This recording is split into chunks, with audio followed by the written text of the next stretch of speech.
अवधूत चिंतन श्री गुरुदेव दत्त, श्री स्वामी समर्थ. नमस्कार, मी शर्मिला. माझ्या सगळ्या गोड यूट्यूब फॅमिलीचं माझ्या यूट्यूब चॅनेलमध्ये अगदी मनापासून स्वागत करते. चला तर मग आजच्या नवीन व्हिडिओला आपण सुरुवात करूया. तर बघत ऐनो, आपण महाराजांची सेवा करत असतो. ज्याला ज्या पद्धतीने जमेल त्या पद्धतीने तो सेवा करत असतो. काही घरात गुरुवारी ते गुरुवार केले जातात, तर किंवा काही घरात कायमचे गुरुवार केले जातात. काही घरात न चुकता स्वामी चरित्र जे सारामृत आहे त्याचं पारायण केलं जातं. स्वामी चरित्र सारामृताचे पारायण गुरुवारी केलं जातं. आता गुरूंची सेवा जेव्हा आपण करत असतो ना, तेव्हा आयुष्यामध्ये काय बदल घडतात तर लक्षात घ्या. आपल्याला प्रत्येक वेळेस वाटत असतं की आपलं आयुष्य बदलावं. जो काही माझा वर्तमान काळ आहे त्यापेक्षा माझा भविष्य काळ नक्कीच चांगला असावा. त्यासाठी ना काही गोष्टी महत्त्वाच्या आहेत ज्या केल्या पाहिजेत. आणि गुरुवार म्हटलं तर गुरूंचं छत्रछाया आपल्यावर असणं खूप महत्त्वाचं आहे. आता काही लोकांना फक्त गुरुवारीच महाराज दिसतात आणि बाकीचे दिवस त्यांना कोणीच दिसत नाही. असं नाही आहे. रोज महाराजांचे आभार मानले पाहिजेत. रोज नामजप जमत नसेल किंवा जिथे जमेल तिथे आपण करू शकतो. जरी आपल्याला रोज देवघरासमोर बसून तासनतास नाही सेवा जमली, काही हरकत नाही.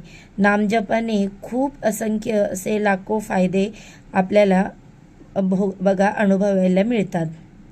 तुम्ही तुमच्या कामाच्या ठिकाणी तुम्हाला जेव्हा वेळ मिळेल तेव्हा स्वामींचा जप करू शकता.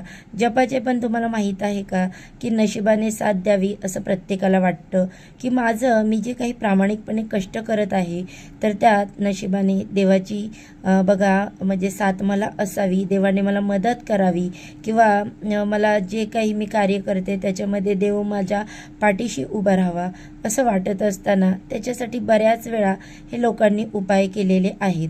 आज परत तो उपाय तुमच्यासोबत मी शेअर करणार आहे.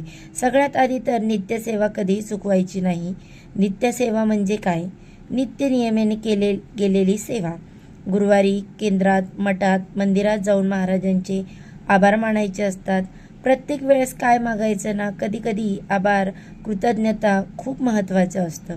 महाराज जे काही दिलं आहे, भले ते अडचण असो की दुःख असो, कारण मला माहीत आहे माझ्या नशिबात अजून अडचणी होत्या, पण तुमच्या कृपेने त्या थोडक्यात निभावलं आहे, हे सत्य आहे. तर या गोष्टीसुद्धा कृतज्ञता खूप जास्त महत्त्वाची असते आणि तीच आपण राखली पाहिजे. महाराजांचा नैवेद्य मठामध्ये मिळावा, ही माझ्या घरातलं अन्न मी केंद्रात देते किंवा मठात देते. आपण घरातही नैवेद्य दाखवत असतो, पण माझ्या घरातलं अन्न मी महाराजांना नैवेद्य म्हणून खाऊ घालते आहे, तर त्याच्यात पण एक सुख आहे. खूप छान वाटतं आपल्याला की गोष्टी केल्याने ह्या चांगलं होतं. आपल्या आयुष्यामध्ये आपल्याला आनंद मिळतो. बघा, केंद्रामध्ये ना फक्त आरती करणं किंवा सेवा करणं या महत्त्वाचं नाही. किंवा तुम्ही मंदिरात जाताय, तुम्ही मठात जाताय, आरती करताय, तर सेवा करताय, याला एवढं महत्त्व नाही. पण मंदिरात जाऊन झाडू मारणं ही सगळ्यात उच्च कोटीची सेवा आहे. बघा, केंद्र झाडणं किंवा मंदिर झाडणं, मठ झाडणं, ज्या चपल्या आहेत इकडे तिकडे पडलेल्या ठेवलेल्या त्या रांगेत लावणं, केंद्रात जाऊन भांडी घासणं किंवा मठामध्ये जेव्हा महाप्रसाद असतो गुरुवारी तेव्हा तिथे भांडी घासणं, या सेवा काय तुमच्या आरतीच्या सेवेला करता त्याचं कारण सांगते. जेव्हा तुम्ही कुठलंही मंदिर झाडत असता तेव्हा तुम्ही झाडत असतं ते मंदिरमध्ये कुठला पण मंदिर जेव्हा तुम्ही ते झाडत असताना, तर परमेश्वर तुमच्या आयुष्यातली जी काही दरिद्रता आहे, जे काही तुमच्या आयुष्यातील भोग आहेत ना, ते सुद्धा तुमच्या पाठोपाठ झाडत असतात. आणि हे खरं आहे. मंदिरामध्ये कुठल्याही मोठ्या धार्मिक ठिकाणी जाऊन जेव्हा तुम्हाला झाडूची सेवा मिळेल ना, तर तो आनंद खूप मोठा असणार आणि साक्षात ती परमेश्वराने तुम्हाला देणं आहे. एवढ्या लोकांमध्ये तुमच्या हातात झाडू आहे, तुम्ही ते सगळं साफ करत आहात. किंवा कुठल्याही मंदिरात गेल्यावर एक भांडे घासायची सेवा असते, तर ती सेवा खूप मोठी असते. कारण पडद्यामागचे आपण आहोत. आपलं कर्म महाराज बघत असतात. महाराजांचं ताट, आरतीचं जे सामान आहे किंवा आरतीची जी काही दिवे आहेत ते आपल्याला घासण्यासाठी मिळत आहेत.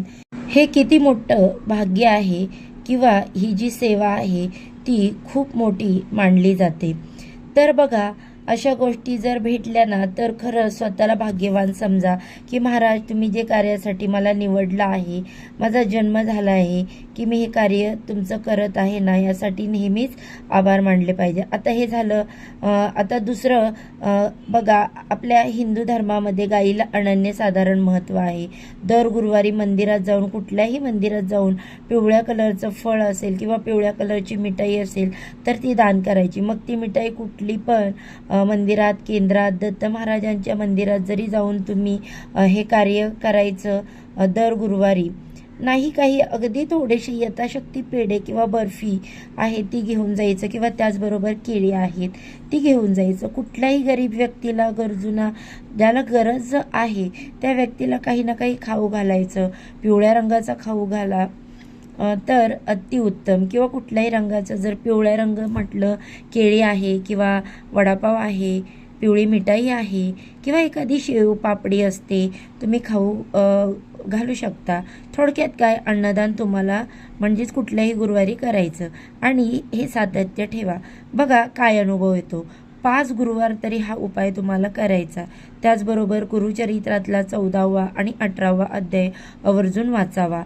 बघा, या ग्रंथामधले हे अध्याय वाचून तर आता बऱ्याच वेळा असं विचारलं जातं किंवा असं म्हणत येतं की आपण जे मेन गुरुचरित्र ग्रंथ आहे, आता त्याच्यातला अध्याय काढून वाचला तर चालेल का?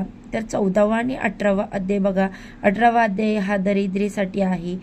एखादी अपयश आहे किंवा थोडासा फायनान्शियल प्रॉब्लेम आहे तर तो वाचायचा असतो. पण काय होतं ना, तुम्हाला सांगते, तो ग्रंथ इतका पवित्र आहे ना, प्रत्येक वेळेस तो काढा ठेवा, त्याचं पवित्र राखलं गेलं पाहिजे. बघा, अगदी 10 ते 15 रुपयाला गुरुचरित्रातला 14वा अध्याय किंवा 18वा अध्याय असे वेगवेगळे सुद्धा पुस्तक आहे आणि एकत्र सुद्धा छोटासा ग्रंथ आहे, तो तुम्ही आणू शकता. 30 रुपयात तुम्हाला तो मिळेल कुठल्याही धार्मिक दुकानात. सध्यासाठी बघा, उद्यापासूनच ती सेवा करायची. मग आम्ही गुगलवर सर्च करून वाचू शकतो का, मोबाईलवर वाचू शकतो का? तर ठीक आहे, तुम्ही सुरुवातीला वाचू शकता. खरं तर तो रोज वाचायला असतो. रोज वाचताना काय नियम आहेत ना, तर या संदर्भात माहिती मी लवकरच तुमच्यासोबत शेअर करेन. आता थोडक्यात सांगते की नाही ना, रोज तर तुम्हाला वाचायला जमलं तर गुरुवारी तरी तो वाचावा. हे वाचून झाल्यावर आपण नेहमी म्हणतो की बघा, काही लोकांना काही गुरुजी आहेत जे आपले फेस रीडिंग करतात, आपल्याकडे बघून पण आपलं भविष्य सांगतात, हाताकडे बघून भविष्य सांगत असतात. तर हातातल्या रेषासुद्धा हे आपलं भाग्य बदलतं किंवा बदलायचं कामही महाराज करत असतात. हातातल्या रेषा सुद्धा बदलायचं काम महाराज करतात. जेव्हा तुम्ही भांडे घासता, झाडू काढता, केर कचरा काढता, तेव्हा तुमचं कर्म, तुमचं नशीब महाराज बदलून टाकतात. त्याच पद्धतीने ना, दर गुरुवारी गाईला तुम्हाला हरभरा डाळ आणि थोडासा गुळ खाऊ घालायचा आहे. थोडासा गुळ घ्या, छोटासा तुकडा आणि हरभरा डाळ. आता काय करायचं, डायरेक्ट घेऊन जायचं आणि त्यांना खाऊ घालायचं एखाद्या वाटीमध्ये किंवा एखाद्या मोठ्या भांड्यामध्ये. असं नाही करायचं. काय करायचं ना, भीती तर वाटणारच आहे आपल्याला, मला माहीत आहे, पण थोडंसं हातात ते गुळ आणि डाळ घ्या. हरभरा डाळ हातात ठेवावी आणि ती आपल्या हाताने गाईला चारावी. गाईने ती चाटली तर आपल्या हातात ना त्या गाईने चाटलेले जे हात आपले पाहिजेत अशा पद्धतीने सेवा आहे. बघा, आता समजा मी 1 किलो किंवा अर्धा किलो डाळ घेऊन गेली, ती थोडीशी तर मी माझ्या हातात ठेवली आणि ती गूळ त्याच्यावर ठेवला, जेणेकरून गाय ते चाटेल. असं म्हणतात, जेव्हा गाय तुमचा हात चाटते तेव्हा आयुष्यातील काही अडचणी असेल, काही बाधा असतील किंवा जी काही नशिबात आहे ते सुद्धा बदलण्याचं काम त्या गायीमध्ये आहे. गायीला हिंदू धर्मामध्ये अनन्यसाधारण महत्त्व आहे. गोमाता ची सेवा सगळ्यात महत्त्वाची मानली आहे. म्हणूनच आपण आपल्या घरात गाय वासराची मूर्ती ठेवत असतो, कारण रोज आपल्याला गोमातेची सेवा करणं शक्य होत नाही. म्हणून त्यांची प्रतिमा म्हणून एक मूर्ती ठेवत असतो आणि रोज त्याच्यावर अंघोळ घालत असतो आपण. ते असंच आहे. अगदी 5 गुरुवार तुम्ही हा उपाय केला, कधीही तुम्ही दिवसभरात कधी करू शकता. मासिक धर्म आल्यास आपल्याला जायचं नाही. काही लोक नाहीत, काही लोक पाळतात, बाकी तुमची इच्छा. पण मासिक धर्मामध्ये आपल्याला कोणतीही सेवा करायची नसते. आतून खूप त्रास होत असतो, तर त्यासाठी थोडंसं पावित्र्य राखावं. म्हणजे बाई दूषित असते किंवा असं काही नाही, आपलं शरीर साथ देत नाही, प्रत्येकाचं आहे. कोणाची पोटदुखी असते, कोणाची कंबरदुखी असते, तर ह्या 4 दिवसांमध्ये आपल्याला स्वतःला आराम करण्यासाठी कालावधी दिलेला असतो खरं तर. आणि याचा लोकांनी भ्रम केलेला आहे की बाई अशा दिवसामध्ये पवित्र असते, मंदिरात वगैरे जायचं नाही असं आपल्याला सांगितलं जातं. पण तो त्रास होत असेल तर तो गुरुवार तुम्ही शांत थांबवून घ्यावं, हरकत नाही. आपली पण शरीराची काळजी घेणं तेवढंच महत्त्वाचं आहे. बाकी जर तुमची इच्छा असेल तर तुम्हाला करायचं असेल तर मासिक धर्मातही तुम्ही करू शकता. तुम्ही वैयक्तिक इच्छा तुमची हे 5 गुरुवार करायचे आणि एखादा गुरुवार जरी स्किप झाला तरी अडचण नाही, नंतरचे गुरुवार तुम्ही भरून काढू शकता. 5 गुरुवार करायचे, ते गाईला खाऊ घालायचं. प्रत्येक गुरुवारी गुरुचरित्राचा 14वा अध्याय वाचायचा, 18वा अध्याय वाचायचा आणि त्यानंतर स्वामी चरित्र सारामृताचे पारायण प्रत्येक गुरुवारी. संक्षिप्त गुरुचरित्र तुम्हाला करायची इच्छा असेल तर करा. या संदर्भात पण सविस्तर माहिती सांगेन. तुम्ही या संदर्भात काही संक्षिप्त गुरुचरित्र कसं पठण करू शकता, काय करू शकता नक्की सांगेन. पण जे काही प्रामाणिकपणे कष्ट करत आहात, नशिबाची साथ असणं त्यात खूप महत्त्वाचं आहे. शेवटी आपण म्हणतो की बाई काय, शेवटी नशीब आपलं एकच असतं की शेवटी नशिबात जे लिहिले ते होणार आहे.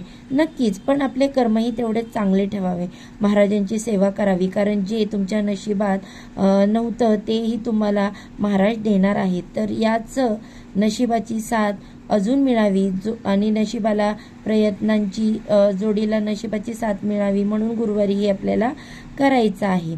सगळ्यात श्रेष्ठ दान आहे गाईला खाऊ घाला. गाईच्या पोटात 33 कोटी देवांचं स्थान असं असतं, आपण मानतो.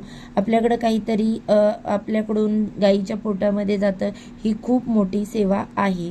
तर बघा, तुम्ही हे नक्की करून बघा. तुमच्या आयुष्यातील काही दुःख संकट आहे ते नक्कीच कमी होण्यास मदत होईल. आजच्यासाठी फक्त इतकीच झालेली सेवा स्वामी महाराजांची चरणी रुजू करते आणि आजचा व्हिडिओ इथेच थांबवते. व्हिडिओ आवडला तर व्हिडिओला एक लाईक नक्की करा. जाता जाता चॅनेलला अजूनही सबस्क्राईब केलं नसेल तर सबस्क्राईब करा आणि असे छान छान व्हिडिओ पाहण्यासाठी बेल आयकॉनला सुद्धा प्रेस करा. सर्वांना श्री स्वामी समर्थ.